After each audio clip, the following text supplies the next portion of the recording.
Metallic solids, such as this magnesium bar, can be represented using a sea of electrons model.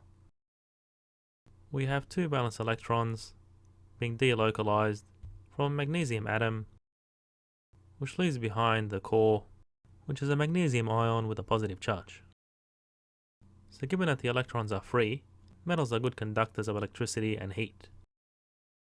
So for example, if we attach this bar to a battery using a metal wire, then we create a potential difference, and these free electrons are going to be attracted to the positive terminal and flow through that wire. And metals are also good conductors of heat. So for example, if we apply a heat source, then the free electrons vibrate and they gain kinetic energy, and this energy is transferred between the free electrons through the bar.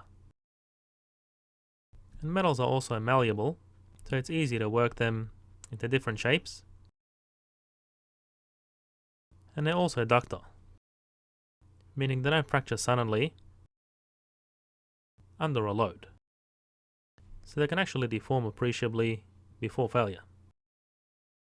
And this is due to the ease in which the metal cores can rearrange their structure. Now in an interstitial alloy, such as steel, the interstitial atoms, being carbon, make the lattice more rigid. And this decreases the malleability and ductility of the metal. So for example, with steel, we have these iron cores, and the more carbons there are at the interstitial sites, the more rigid and brittle the bar becomes. So typically for steel, there's 0.05% to 2% carbon. And at 0.3 to 0.5% carbon, you have a good balance of strength and ductility in steel.